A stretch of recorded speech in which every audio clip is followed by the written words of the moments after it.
ताजमहल के अंदर मौजूद 22 कमरों को खुलवाने के लिए दायर याचिका पर कल हाईकोर्ट की लखनऊ बेंच में सुनवाई होने वाली है। इस याचिका में आर्कियोलॉजिकल सर्वे ऑफ इंडिया यानी कि एएसआई को आगरा में ताजमहल के अंदर 22 कमरे खोलने के निर्देश देने की मांग की गई है, जिससे पता लगा जा सके कि क्या उन कमरों में हिंदू मूर्तियां और शिलालेख हैं या फिर नहीं। ये याचिका भाजपा के अयोध्या जिले के मीडिया प्रभारी डॉक्टर रजनीश सिंह की तरफ से दाखिल की गई है और कल इस याचिका पर सुनवाई होने जा रही है। इस याचिका में कुछ इतिहासकारों का हवाला भी दिया गया है।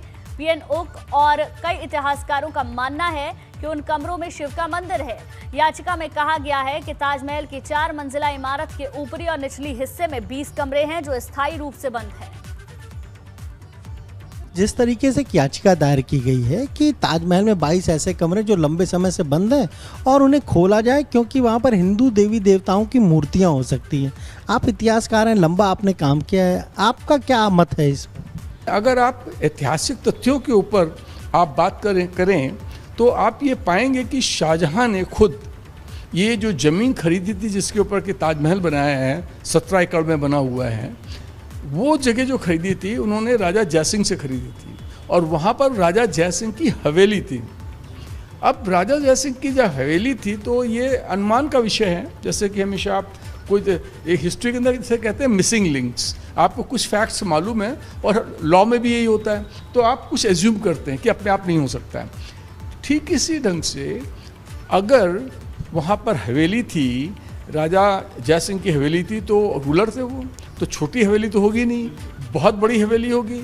और हिंदू थे तो कोई भी हिंदू है किसी भी मजहब का जो होगा, किसी भी धर्म का होगा, तो उसके अंदर उसकी आस्था के हिसाब से उसके अंदर प्लेस ऑफ वर्शिप भी होगा, पूजा स्थल भी वहाँ पर होगा, है ना। तो पूजा का स्थल छोटा नहीं होगा, हवेली था और राजा की हवेली थी तो छोटा नहीं हो सकता, वो अपने आप में काफ़ी बड़ा होगा। जब बड़ा होगा वो तो उसके अंदर मूर्तियाँ होना भी स्वाभाविक है, होएगा। ये अनुमान का विषय है मेरा ये। तो अगर वहाँ पर हटा के बनाया गया तो हो सकता है, संभावना को आप इसको राइट ऑफ नहीं कर सकते हैं। As a historian I can not write it off. आगे बढ़ते प्रयागराज से खबर, जहां हाईकोर्ट ने स्टाफ नर्स की भर्ती के विज्ञापन पर रोक लगा दी है। हाईकोर्ट ने स्टाफ नर्स के 1729 पदों की भर्ती के विज्ञापन पर रोक लगाई है। कोर्ट ने राज्य सरकार यूपी लोक सेवा आयोग से जवाब मांगा है। कोर्ट ने भर्ती का विज्ञापन दोबारा जारी करने पर रोक लगाई है। जुलाई में अब इस मामले की अगली सुनवाई होगी। यूपी लोक सेवा आयोग ने स्टाफ नर्स भर्ती के लिए विज्ञापन जारी किया था। भर्ती प्रक्रिया अंतिम परिणाम घोषित करने के साथ ही विवादों में आ गई।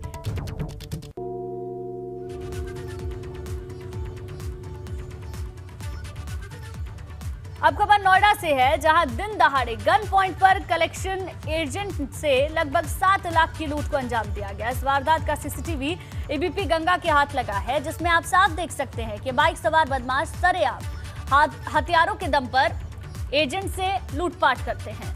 इस घटना से नोएडा पुलिस के सुरक्षा के दावों की हकीकत भी सामने आती है। ये पूरी घटना सेक्टर 113 की। आपको बता दें कि बीते 1 महीने में लूट की 3 वारदात से पुलिस पर बड़े सवाल खड़े होते हैं।